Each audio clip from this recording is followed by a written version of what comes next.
Indiana Fever front office is in serious trouble for revealing some major information. The Indiana Fever just got exposed in the most embarrassing way possible, and Caitlyn Clark is at the center of it all. Imagine a team raking in millions from one of the biggest stars in basketball, and still not having a scouting department. You won't believe what happened next. This story is about to blow your mind and change everything you thought you knew about the Fever's front office. It all started with a simple comment from Connecticut Sun's head coach, Stephanie White. She was speaking about Kira Lambert, a new player who had just joined the team, and casually mentioned how well prepared Lambert was, already familiar with the playbook before even stepping onto the court. Normal stuff, right? Coaches often speak highly of their new players, and it didn't seem like anything out of the ordinary at first. But then White dropped a bombshell that no one saw coming. She revealed that Brianna Turner, a current player for the Phoenix Mercury, was the one who discovered Kira Lambert overseas. Wait a minute.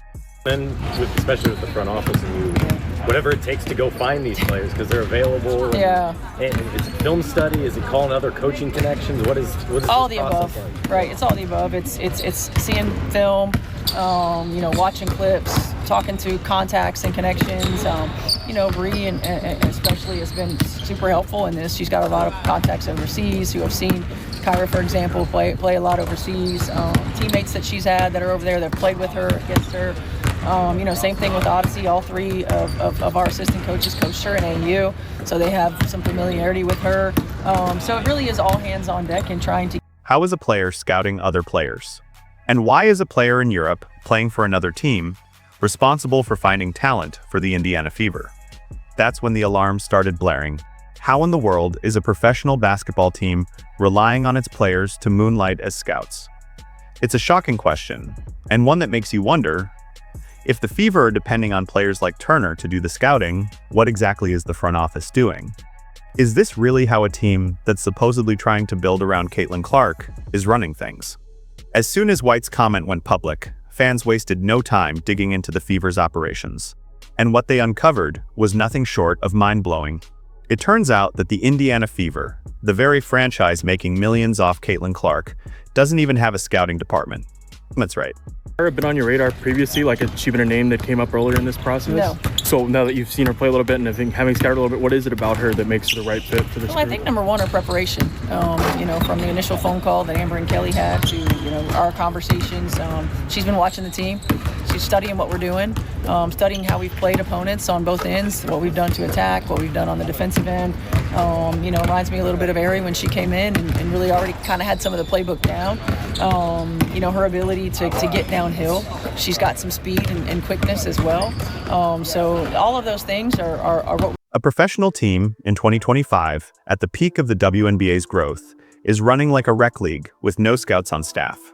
The discovery was made public by fans online, with one particular user, Allison on X, pulling up receipts that showed the Fever's staff listings. While other franchises, like the Indiana Pacers, have entire teams of scouts. 8 to be exact, working around the clock to evaluate talent. The Fever have nothing. Not a single scout listed on their roster. No one is officially assigned to track down the next big talent or evaluate potential players. Think about it. The Pacers have a whole crew of people attending games, watching film, and scouring the globe for new talent. Meanwhile, the Fever seem to be relying on a patchwork of coaches' connections and players scouting each other. Hold up, wait a minute. How the hell do Bree Turner discover a player? She's no scout. She's no recruiter. How the hell? She's supposed to be focusing on the season of bad she's playing. Y'all got Bree Turner scouting. This is insane for a professional team, especially one trying to build a competitive roster around someone as valuable as Caitlyn Clark. How can they hope to compete with other teams when their front office can't even manage the basics? Now, let's get into the heart of the issue. The Indiana Fever are cutting serious corners. Instead of investing in the essential resources needed to build a championship-caliber team, they're relying on whatever connections they can scrape together. The lack of a scouting department isn't just a minor oversight. It's a glaring red flag about how this team is being run. Instead of professional scouts watching games, analyzing stats, and traveling the world to find the best talent. You lied to me. I think they merchandise sales was up like 300%. Y'all done made all them millions off CC. The Fever are leaning on assistant coaches and current players to do the work. Brianna Turner, a player for the Phoenix Mercury, isn't just focusing on her own season, she's scouting players overseas for the Fever, apparently out of the kindness of her heart. And it's not just Turner. According to White, the coaching staff relies on personal connections, from overseas players to former teammates, to fill the talent gaps. It's all hands on deck, but not in the way a professional basketball team should be operating. The most absurd part. Caitlyn Clark, the Fever's biggest asset, is the reason this team is suddenly relevant. With Clark, the Fever have broken viewership records, sold out games, and seen their merchandise sales explode by over 300%. This is all thanks to Clark's superstardom. Yet the front office can't be bothered to invest in something as basic as a scouting department. It's almost like they're riding the Clark wave without doing the work to actually support her. Instead of building a team that can compete, they're cutting corners like a shady car dealership trying to make a quick buck. While the lack of a scouting department is shocking enough on its own, the situation gets even more troubling when you start to dig into the cultural and racial undertones. Caitlyn Clark, a white superstar, is the driving force behind the Fever's sudden success. She's bringing in millions, transforming the team's financial situation, and putting the WNBA on the map in a way few players ever could. But what's happening behind the scenes? While Clark is raking in the big money for the franchise, players like Brianna Turner, who is black, are being asked to take on roles that go far beyond their job description. Turner, who plays for the Phoenix Mercury, is being relied upon to scout talent and help keep the Fever's roster competitive. She's doing this without compensation, while the Fever front office continues to profit off Clark's popularity. It's hard to ignore the optics of it all. The Fever are exploiting Clark's star power to fill arenas and sell jerseys. But when it comes to actually building a team around her, they seem to have no problem passing the responsibility on to others, often without recognition or pay.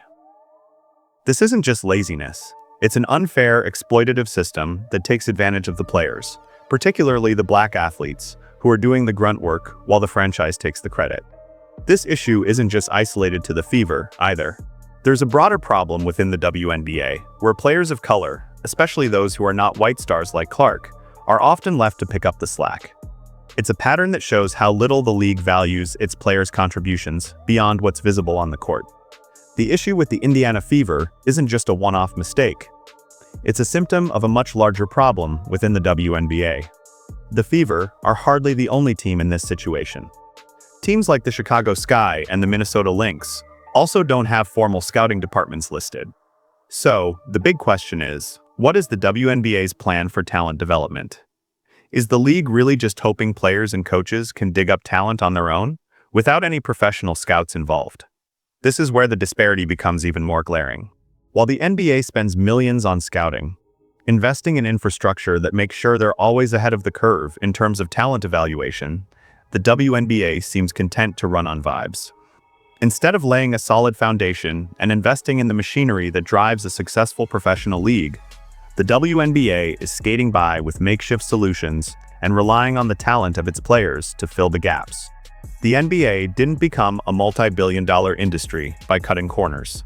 It became the powerhouse it is today by making sure the right people were in place to find and develop talent.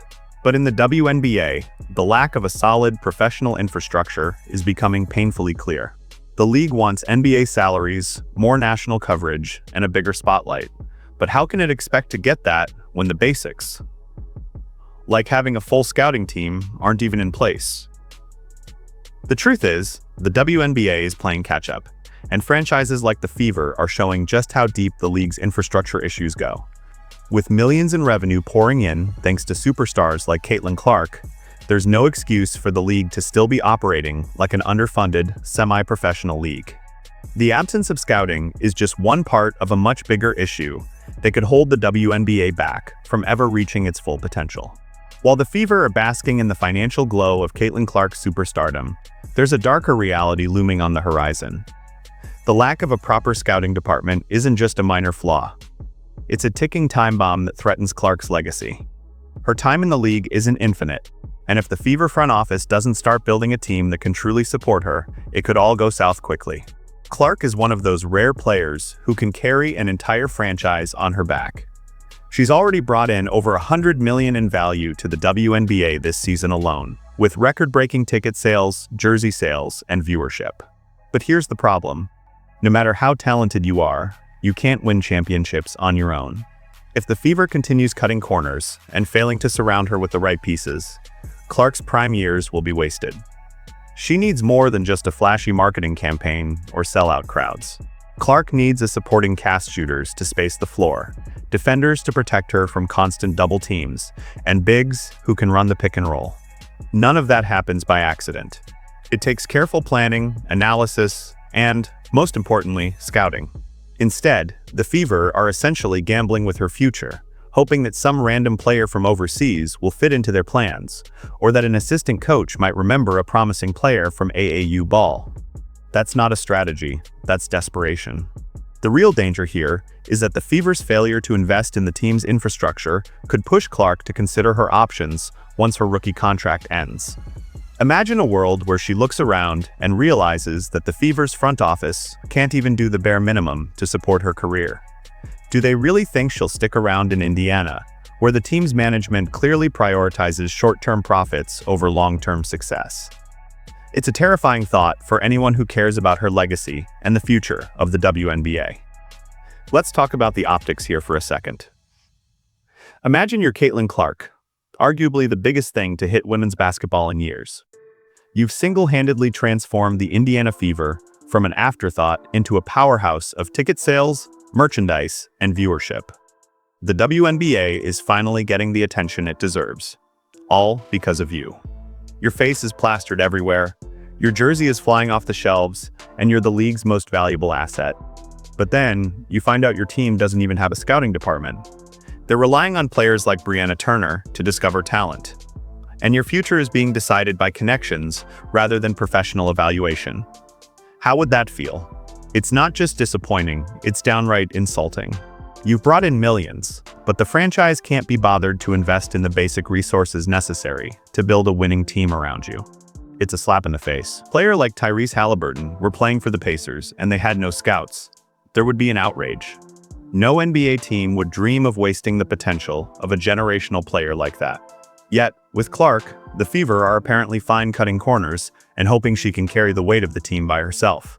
It's not just unfair to her, it's setting the stage for her career to peak before it even has a chance to fully shine. When you see the Fever relying on such an unprofessional structure, it sends a clear message. We care more about selling your jersey than we do about building a championship team around you. That's not just negligence, it's a recipe for disaster. And when the public realizes that the Fever are willing to let their star player down, it's not just bad for Clark, it's bad for the entire league. Fans will start to see that the WNBA is still operating like an underfunded, second-tier league, and that's something no amount of jersey sales can cover up. So, where does all of this leave us? The bottom line is simple.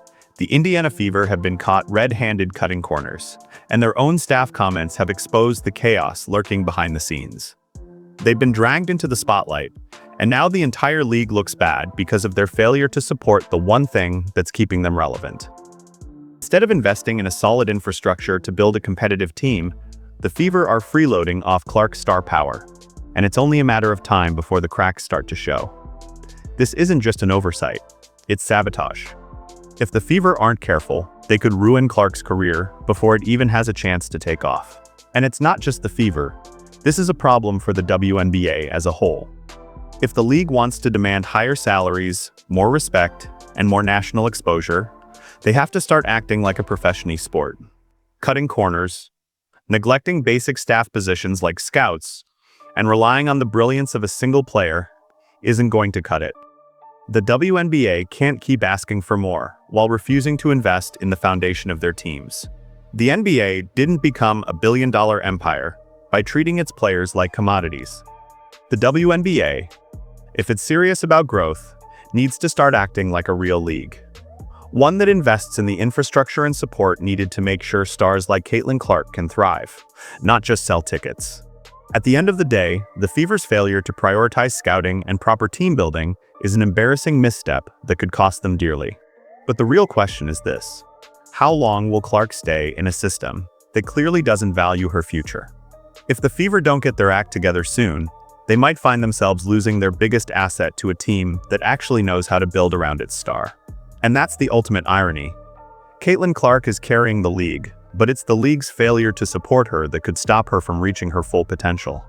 So, what does all of this mean for Caitlyn Clark's future? For starters, Clark is undeniably a once-in-a-generation talent. But even the best players can't carry a franchise alone forever. If the Fever continue to ignore the essential building blocks of a successful team, Clark's legacy could be tarnished before it ever truly takes flight. Her rookie season is a phenomenon, but what happens when her prime years start to slip by without the right support? As much as fans want to believe in Clark's ability to do it all, no player can survive in a league that refuses to back them up with a solid, competent team. And here's the kicker. This is not just about one player. Caitlyn Clark's situation is a reflection of the WNBA's broader issues. Issues that could stop the league from growing and achieving the respect it demands. The WNBA has a golden opportunity to capitalize on the Clark effect and continue to grow its fan base, but it can't do so with a half-baked approach to team management. If the league continues to ignore foundational pieces like scouting, development, and proper infrastructure, they risk losing out on long-term success, even if the short-term profits from stars like Clark are rolling in. The truth is, the WNBA has the potential to be so much more than a league held together by a few superstars. For the league to earn the respect it's asking for, and for franchises to truly thrive, there needs to be a commitment to building up the entire organization, not just relying on star power. The real question is whether the Fever, and the league as a whole, will start to invest in their future, or whether they'll continue down the path of cutting corners and hoping that their stars can carry them across the finish line. Because if they don't, the WNBA's growth could stall, and players like Caitlyn Clark might start looking for better opportunities elsewhere. The Indiana Fever's failure to build a solid foundation around Caitlyn Clark is more than just a bad look. It's a wake-up call for the entire WNBA. This scandal, where the Fever exposed themselves as a franchise more concerned with short-term profits than long-term success, is not only putting Clark's career at risk, but also shining a light on the league's systemic issues. The WNBA has always had the potential to grow, but that growth can't be sustained if teams continue to cut corners and rely solely on their superstars to carry the weight. Caitlyn Clark deserves more than just flashy marketing and sellout crowds. She deserves a team that will invest in her future, supporting her with the right players, coaches, and infrastructure. Until the Fever and the league start making the right decisions and building properly around their stars, the WNBA will always struggle to be seen as a true professional league. Clark has the talent to lead a team to greatness, but whether that greatness happens in Indiana or somewhere else depends on whether the Fever's front office gets its act together. The ball is in their court. Will they choose to build a championship-worthy team, or will they continue riding the Clark wave without the necessary infrastructure? If they don't step up, they might just lose the one thing keeping them relevant, and the WNBA might lose the star it needs to truly shine.